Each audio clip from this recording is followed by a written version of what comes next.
The Hannah Montana producers were also impressed with Miley's natural comic timing, which reminded them of a young Lucille Ball from the classic TV comedy I Love Lucy.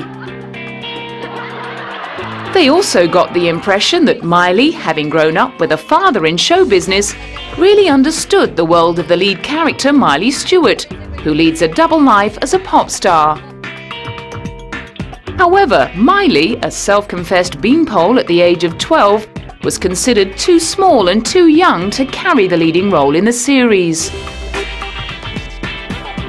Disney also had their doubts about her southern drawl. It would take nearly 2 years and a number of callbacks for Miley to finally clinch the role from 1,000 other hopefuls. In the end, Disney decided to let Miley keep her accent for the part. I love her show. It's so inspiring and everything. And she's close to her age, sort of. And then I love all her songs and everything like that. Starring alongside Miley in the hit show and playing her father Robbie and Hannah's manager is her dad Billy Ray.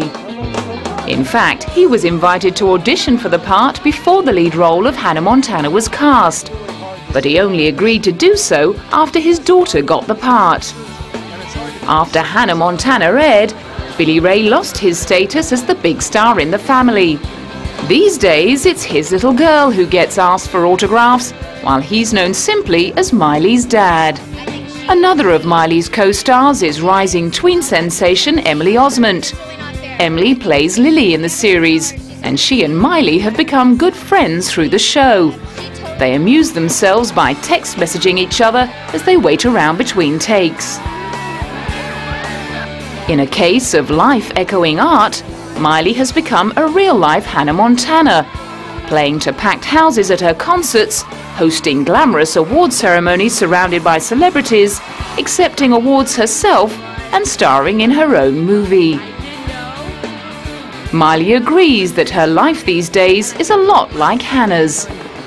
Well, I think I'm a lot like both, because being Hannah, when I'm on stage, I kind of see a totally different person come out, and then when I'm in normal life, it's just me hanging out with my family and friends. So I think my life is very much like the Hannah Montana storyline. Having two personas to choose from can be useful. I'm like, am I going to be Hannah today or am I Miley today? Because I really don't want to put the wig on.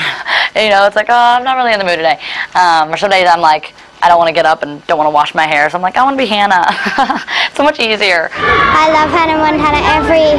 Since I saw her on a show, I wanted to just get up and sing.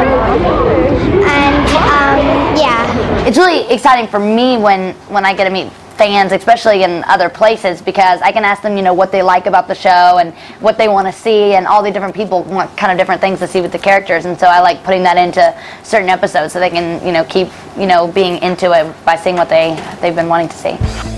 Just as Hilary Duff used her fame from the Lizzie McGuire franchise to launch a music career, Miley has used her Hannah Montana fame to kickstart her pop persona.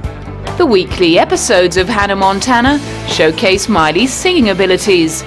But more importantly, the show's soundtrack albums offered Miley the chance to develop her skills in songwriting and recording. The first album, simply titled Hannah Montana, features Miley singing 8 tracks as her television character, including the theme song to the series Best of Both Worlds. Miley also sings a duet as herself with her father on the record.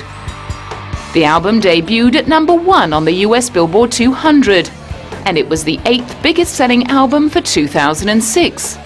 Not bad for a 13-year-old. Miley subsequently signed a 4-album deal with Hollywood Records.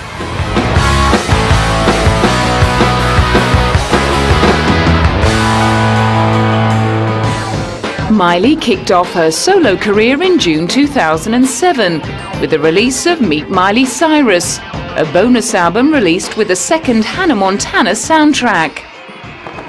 Like a cool change, because it's kind of like a Meet Miley record. You kind of get to know who I am and get to, hear my thoughts and things like that. So I think that's really cool, getting to see the different things and getting to see, Hannah and getting to see what she's all about, and then also getting to meet the person that's underneath the wig and the makeup and everything. Following in godmother Dolly's footsteps, Miley co-wrote 8 of the 10 songs on the album. It's like an easy process. I mean, for me, some people would think it's hard. I mean, it just depends the way you do it. I mean, I'll start out with sometimes a melody on my guitar and then put lyrics to it, or I'll have an idea and have lyrics and then try to work it out. I mean, it just all kind of depends. I think just to have inspiration is the most important part of it. The album didn't take long to go triple platinum, and the song See You Again was her first single to enter the top 10 on the Billboard Top 100. Her Hannah Montana co-star Jason Earls became an instant fan. She's cool. Like, if there's, I don't know, there must be some sort of formula to it, because the songs get stuck in your head and like you can't get them out, you know? There's something very addictive about that stuff. Overnight, it seemed young girls everywhere had found a new idol in Miley Cyrus. She likes singing, and she's really good at making her friends have lots of fun, and she's just the person that you really, really would love to meet.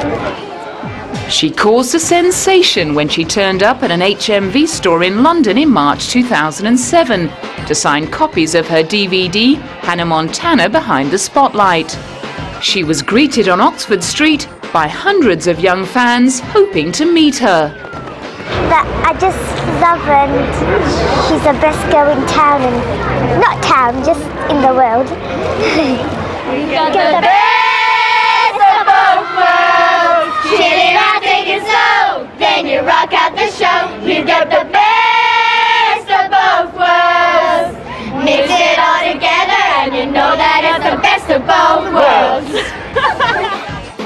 Never one to play the shrinking violet, Miley lapped up all the adulation. I do. I definitely have a lot of screaming fans. So give me the opportunity to do my own singing premiere. It's like, I love them. Bow down. While she was over in the UK, Miley did a showcase concert, performing songs from her Hannah Montana album. She also took a private tour in an open-top bus, meeting fans along the way. Back in the US, Miley's popularity soared to even greater heights as she recorded another series of Hannah Montana, and her Best of Both Worlds concert tour sold out in record time. Originally scheduled for 54 dates across the US and Canada, the tour was extended to take in 69 cities. There was standing room only to see Miley strut her stuff, both as herself and in character as Hannah Montana. The tour show was directed by Kenny Ortega, who directed the hugely successful films High School Musical 1, 2 and 3. Kenny originally became famous as a choreographer on the film Dirty Dancing and on the music video Material Girl for Madonna, as well as the Michael Jackson Dangerous World Tour and the History World Tour. Having worked with Miley Cyrus, Kenny describes her as a born performer and likens her to one particular famous movie star of old. Miley, you know, it's like the old expression, born in a trunk. You know, the daughter of Billy Ray, her mom Tish is just so wonderful, great parenting, but you know, she reminds me of what it might have been like to know Judy Garland at 13, 14 years old. She just has the magic. You know, she's one in a million. She's a remarkably gifted, grounded, super person.